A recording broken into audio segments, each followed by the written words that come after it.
উফ, কি গরম বন্ধুরা। Good afternoon. চলে এসেছি রান্নাবান্না সেরে, ছেলেরও স্নান হয়ে গেছে, আমারও স্নান হয়ে গেছে। ছেলে পড়ছিল, সেই জন্য একটু দেরি হয়ে গেল। এখন বাজে 2:10, 2:10 বাজে। আজ অনেক দিন পরে আজকে নিরামিষ। আজকে যেহেতু বুদ্ধ পূর্ণিমা,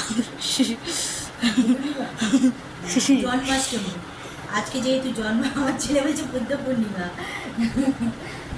আজকে যেহেতু জন্মাষ্টমী, সেহেতু আজকে নিরামিষই হয়েছে। অনেক দিন পরে নিরামিষ খাচ্ছি। তো তোমাদের তো সাথে শেয়ার করি না খাবার দাবার, কেন তোমরা নিশ্চয়ই আন্দাজও করতে পেরেছো। তো খাবার দাবার কিছু শেয়ার করব না। তো এটাই বলতে এলাম যে অনেক দিন পরে আজকে নিরামিষ খাচ্ছি। তো আজকে ছেলের কোনো পড়া নেই, আজকে আমি ফ্রি আছি। কিন্তু আমার হাল দেখো কী অবস্থা। কাঠের কাজ হচ্ছে, যেটা পরের ব্লগে তোমরা পেয়ে যাবে। কাঠের কাজ হচ্ছে, আর সেই কারণে ঘর দোর খুব নোংরা হচ্ছে। আমার খাটের নিচে কাঠগুলো ছিল, তোমরা তো জানো, সেগুলো বার করছে, একটা দুটো তিনটে করে বার করছে, আর ধুলো হচ্ছে। মানে সবসময় ঝাঁটা ধরে থাকতেই হচ্ছে।